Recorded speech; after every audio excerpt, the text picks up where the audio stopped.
Ladies and gentlemen, today I would like to take you to a journey to Mexico.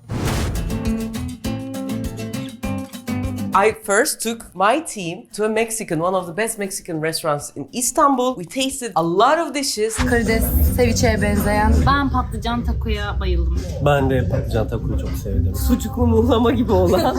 Benim de patlıcanlı takoyla o karides ceviche. And then we decided to make 4 of them. You might say, Refika, you're Turkish. What the hell about Mexican food? Okay, my job is to make your lives easier, better in the kitchen and take you to journeys to different tastes. So what I believe our thickest muscle is making things easy, affordable and doable for you. So what are the recipes that we're gonna make? If I pronounce them wrong, sorry about that. One is aguachile. It's kind of a very nice shrimp ceviche. Another one, of course, guacamole, a nice one, how we make it. Another one is Berenjena taco, which is, of course, we have a lot of tacos, but one is with eggplant. And finally, we have Queso Fundido Con Chorizo. Let me help you with that. Okay. Queso Fundido Con Chorizo. That's it. Actually, these are the 4 dishes, but we need something else to start with. And it's called pico de gallo, which is kind of like our yavurda salad, which can get into several dishes at the same time, making it great. Everything starts with tomatoes. Tomatoes are great for the taste. We take the seeds off and chop them in small cubes. And we dice a purple onion, 2 chili peppers, 1 green pepper, half a bunch of coriander, which is finely chopped. We mix all of this and then add 3 cloves of garlic, lime, lemon juice, salt, black pepper,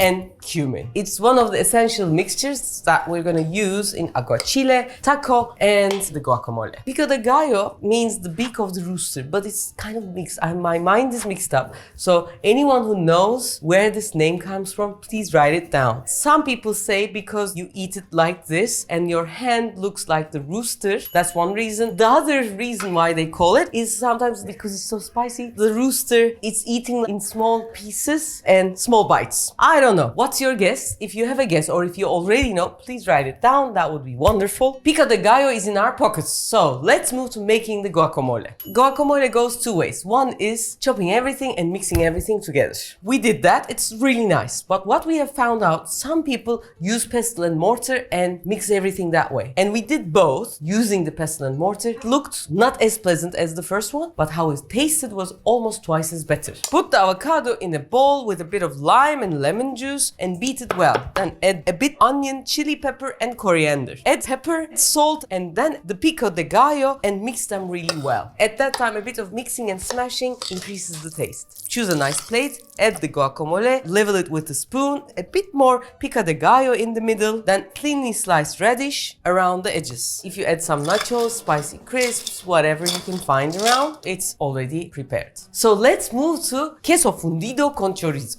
What it is, for the ones who don't know, it's like a melted cheese and in the middle there is this chorizo and you eat it with nachos which goes up and so tasty. As far as we've understood, this is a great starter in meat and barbecue restaurants in Mexico. In Italy, we have the 4 cheese pizza. In this dish, we also need 4 different cheeses. But I'm not gonna give the name of the cheese because you're gonna do this from all over the world. I want to tell the quality of the cheese, why it's there, and you can use the ones that you have in your country. First one, melting cheese. A cheese that doesn't have a high taste, but it's plain one, but it can melt and elongate. Second one is goat cheese. Goat cheese has the cheesy, goaty, creamy taste, which increases the quality and the taste of the cheese. And third one is cream cheese, making everything creamy in the mouth. So 200 grams of the melting and 100 grams of goat and the melting cheese. We mix up. Then we put it on a clay or a cast iron pan. Why cast iron or clay? Because we want to heat it when we put it in the table. We don't want the pan to fastly get cold. Then the cheese is gonna get firm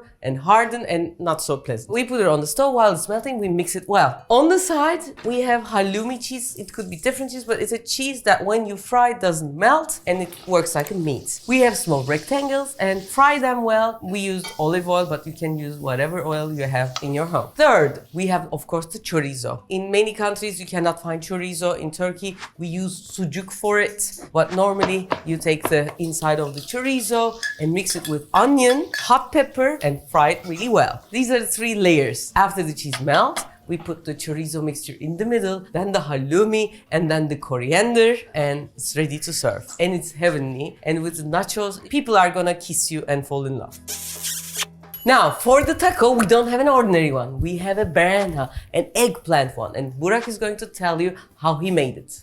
This was an Asia-inspired taco, not a classical Mexican one. Before we were eating, we didn't give any chance to this one, but after eating that, everybody loved this taco, not the other one. First, we are gonna start with making the tortillas. You can skip this if you can find nice tortillas in your hometown, or you can make as we did. To make this, you need very fine corn flour, because with the ones we have in Turkey, they're a bit coarse. If you use coarsely ground corn flour, the dough cracks, and after making the tortillas, they crack even harder. So that's why you need to use finely ground corn flour. We mix the corn flour, water, and salt. You don't need to knead it for 5-6 minutes because there's no gluten, so there is no need to wake it up and make it gooey. Cover it and let it rest for 10 minutes. After 10 minutes, you take your dough, divide the dough into 8 slices like a pizza, and every slice gonna be a tortilla. And to shape it, you need a tortilla press, which we have one. Our beloved Nursen teyze brought us from America. Lay a plastic bag and maybe grease a bit and put your dough and press. But if you don't have a tortilla press, you can use bottom of a pan and press it like that as well. You can try using a rolling pin, but it's harder to make it with pin. And then oil your cast iron pan and cook every tortilla for 3-4 minutes on medium-high heat. And then wrap them in a damp cloth so they can stay soft until you use them. Tacos are ready. Now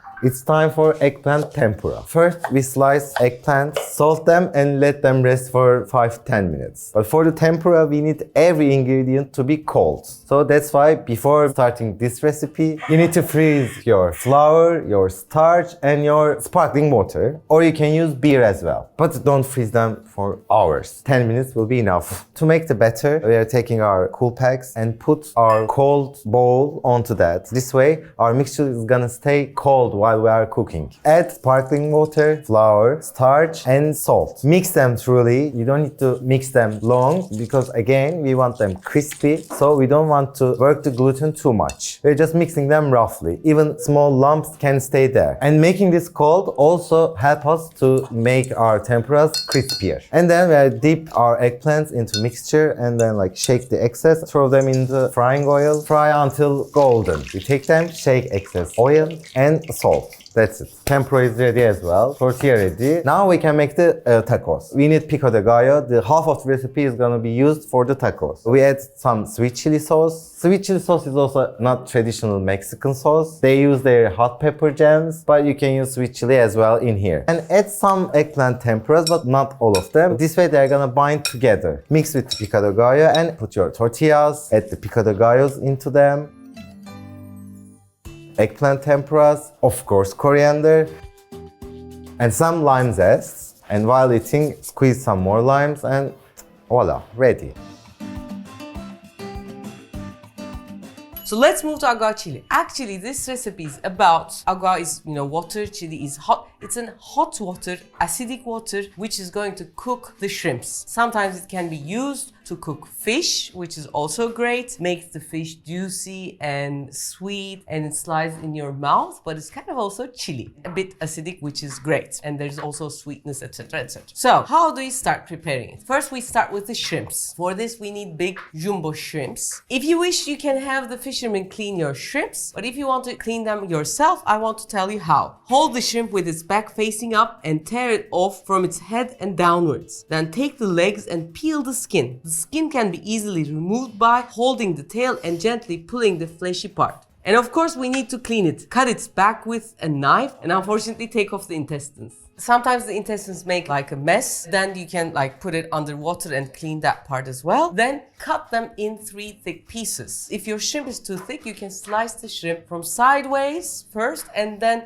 cut in 3 pieces. If you cannot find these shrimps or they're too expensive, you can use the small shrimps, We call them chim chim. I don't know what you call. Please write it down if you have a name for it. They shouldn't be like frozen and then came back to life. They have to be fresh. After cleaning the shrimps, clean your hands and prepare the marinade. To prepare the marinade, 1 slice of pineapple, 3 hot green peppers, 5-6 sprigs of coriander, half a cucumber. Take the seedy part of the cucumber and use that seedy part in the marinade. The thick and crunchy part we're gonna use to make the salad. Combine the juice of 1 lime, a juice of half a lemon, 1 pinch of salt. Then blend this mixture in a hand blender, put it through a sieve. The grape juice is ready. Put the shrimps in and they will marinate in this beautiful water. It will take about 15 minutes for the shrimps to cook. How you can understand, they will change the color. If it stays there for too long, then it will be totally white and it's gonna be chewy. If it stays too shortly, the fish will stay transparent and it won't be cooked. You'll have this raw feeling, which is not so great. So you'll arrange your time looking at the fish. While they are cooking, let's prepare the rest. Put 1 heaped teaspoon of pico de gallo, slice half a cucumber that you took off the seeds, slice a quarter of red onion, and add the rest of the ingredients. Dice 3 slices of pineapple to the mix.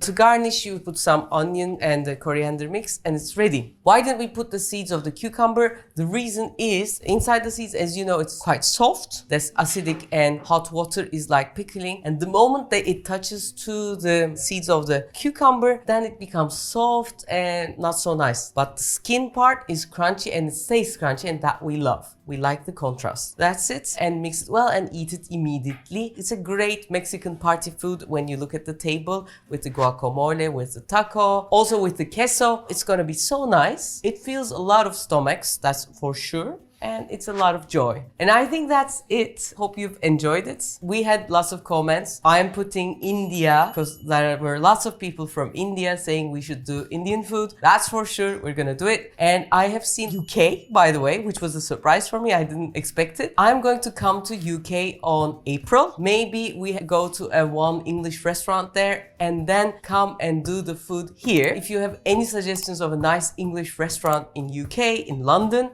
that would be wonderful.